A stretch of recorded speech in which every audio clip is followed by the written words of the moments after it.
చాలామంది కామెర్లు వ్యాధితో బాధపడుతూ ఉంటారు. అసలు ఈ కామెర్ల వ్యాధి అనేది ఎందువలన వస్తుంది? ఎవరికైతే కళ్ళు పచ్చగా కనిపిస్తాయో, లేకపోతే వాళ్ళ ఫ్రెండ్సో ఇంట్లో ఫ్యామిలీ మెంబర్సో కళ్ళు పచ్చగా ఉన్నాయనో, స్కిన్ కొంచెం ఎల్లోయిష్గా కనిపిస్తుందనో, ఈ కంప్లైంట్స్తో వచ్చిన వారిని అది మనం కామన్గా తెలుగులో కామెర్లు అంటామండి, ఇంగ్లీష్లో జాండిస్ అంటాం. దీనికి రకరకాల కారణాలు అయితే ఉంటాయి. సో ఈ జాండిస్ రావడానికి ఫస్ట్ది వైరస్.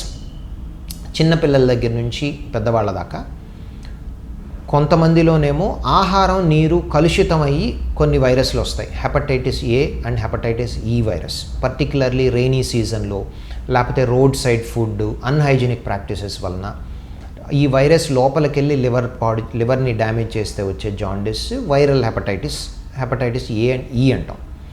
మిగతా కొన్ని అదనపు వైరస్లు ఏంటంటే hepatitis B and C.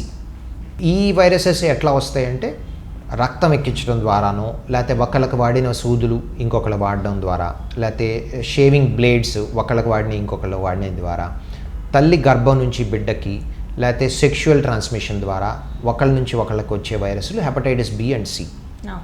So ఈ రకమైన వైరల్ హెపటైటిస్తో పాటు ఇందాక మనం అనుకున్నట్టు గాల్ బ్లాడర్ రాళ్ళు కూడా చాలా ముఖ్యమైన కారణం జాండీస్ రావడానికి. ఆ రాళ్ళు జారి కిందకెళ్ళి అడ్డం పడడం కూడా జాండీస్ వస్తుంది. సో అటువంటి వారికి మనం రాయి తీయంగానే జాండీస్ తగ్గుతుంది. సో అది ఒక రకమైన జాండీస్. ఇంకా మిగతావి ఏంటంటే జన్యుపరంగా లివర్ సమస్యలు ఉండేవాళ్ళు ఉంటారు. ఆ లివర్ అనేది పుట్టుకతో తయారీలోనే కొన్ని జన్యుపరమైన కారణాల్లో అది సరిగ్గా తయారవకపోవడం వలన కూడా జాండీస్లు వస్తుంటాయి. సో ఆ తరువాత ముఖ్యమైన కారణం మేము సాధారణంగా ప్రాక్టీస్లో చాలా అధిక సంఖ్యలో చూస్తున్న ప్రాబ్లం ఏంటంటే ఆల్కహాల్ అనేది కొద్ది మోతాదులో తీసుకుంటే ఏం కాదు, లేకపోతే ఇది అయితే సేఫ్, అట్లా ఏం లేదండి. ఆల్కహాల్ అనేది విషంతో సమానం. మోతాదు ఎంతైనా, ఏ కంపెనీ అయినా ఆల్కహాల్తో ప్రమాదం అనేది పొంచి ఉంది. చాలామంది మా దగ్గరికి వచ్చేవా జాండీస్ పేషెంట్స్లో alcohol is the number 1 reason worldwide liver ఫెయిల్యూర్కి. సో అది పూర్తిగా ఆపితే కానీ, తర్వాత తాకుండా ఉంటే కానీ మనం ఈ ప్రాబ్లంకి సొల్యూషన్ చూపించలేం. ఇంకా మిగతా అరుదైన కారణాలు ఏంటంటే కొన్ని లివర్లో కానీ, ప్యాంక్రియాస్లో కానీ గడ్డలు, ట్యూమర్స్, క్యాన్సర్స్ ఇట్లాంటి కారణాల్లో కూడా జాండీస్ ఆర్ పసికర్లు అనేవి రావచ్చు.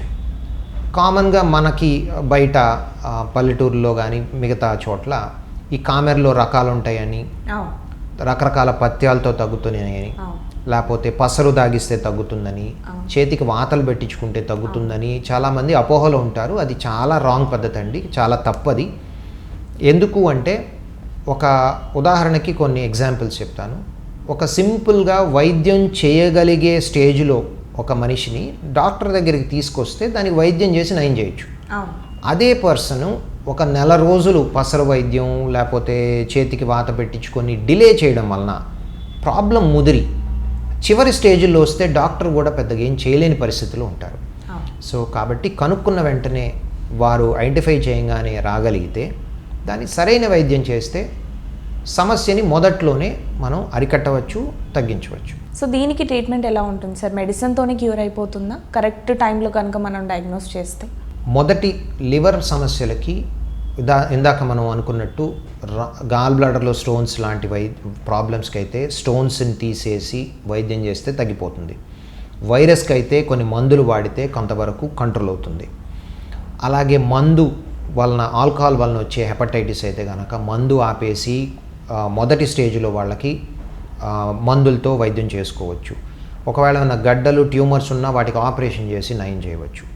కానీ ఇదే జాండిస్, ఇదే లివర్ ఫెయిల్యూర్ అనేది ముదిరితే కనుక అప్పుడు ఒక్కొక్కసారి మందులతో పరిష్కారం మనం దొరకట్లేదు అనుకున్నప్పుడు అప్పుడు ఏం చేయాలంటే ఇంకా లివర్ మార్పిడి అనేది చేసుకోవాల్సి ఉంటుంది. అంటే ఆ మనిషి ఎవరిదైతే మనకి జాండిస్ ఉందో ఆ లివర్ సరిగ్గా పనిచేయనప్పుడు అతని లివర్ తీసేసి ఎవరైనా ఆరోగ్యంగా ఉండే వాళ్ళ లివర్ కొంత భాగం తీసుకొని అతనికి జాయిన్ చేసుకుంటే కానీ, లివర్ ట్రాన్స్ప్లాంట్ చేస్తే కానీ వైద్యం పూర్తవదు. సో సార్, హెర్నియా అంటే ఏంటి? దీని లక్షణాలు ఎలా ఉంటాయి? హెర్నియా అంటే చాలామంది చూస్తుంటారండి. ఇది ఆడవారికి రావచ్చు, మగవారికి రావచ్చు, చిన్నపిల్లలకి రావచ్చు, పెద్దవారికి రావచ్చు. మనకి కడుపులో ఉండే అవయవాలకి మెదడులాగా, గుండెలాగా ఎముకలు ఉండవు చుట్టూ. కండరమే ప్రొటెక్షన్ కడుపులో ఉండే అవయవాలకి. ఈ కండరంలో ఎక్కడైతే చిన్న రంధ్రం ఉంటుందో ఆ రంధ్రంలోంచి మన పేగు బయటకు వచ్చేయడానికి ప్రయత్నిస్తూ ఉంటుంది. దాన్నే హెర్నియా అంటాం. ఉదాహరణకి చిన్నపిల్లల్లో లేకపోతే యంగ్ అడల్ట్ మేల్స్ అంటే మగవారిలో చిన్న వయసు మగవాళ్ళల్లో ఏంటంటే ఇంగ్వైనల్ రీజియన్ గజ్జల దగ్గర రావడం హెర్నియా మొదలవుతూ ఉంటుంది. సో అది సమయానికి ఐడెంటిఫై చేసి హెర్నియాకి దీంట్లో ఏంటంటే మందులతో వైద్యం ఉండదు, ఆపరేషన్ అయితే కంపల్సరీ చెయ్యాలి.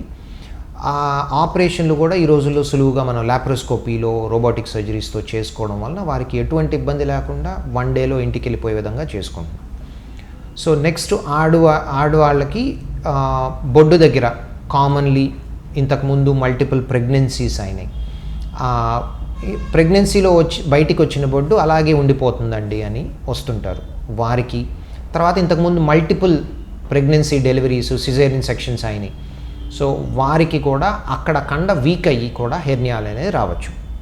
ఇది మనం చాలా రోజుల నుంచి ఉందిలే అని అశ్రద్ధ చేయడం వలన అది ఎప్పుడు మనకు ఇబ్బంది పడతామో తెలియదు. ఆ హెర్నియాలో పేగు అనేది ఇరుక్కున్నప్పుడు ఎమర్జెన్సీ అవుతుంది, లైఫ్ రిస్క్ అవుతుంది. సో అటువంటిది కాకముందే మనం ఐడెంటిఫై చేసి దాన్ని సింపుల్ లాప్రోస్కోపిక్ సర్జరీస్, కుట్టు కోతలు ఏమీ లేకుండా లాప్రోస్కోపిక్ సర్జరీ చేసుకోవడం వల్ల మేజర్ ప్రాబ్లమ్ని ముందే అరికట్టి వైద్యం చేసుకోవచ్చు.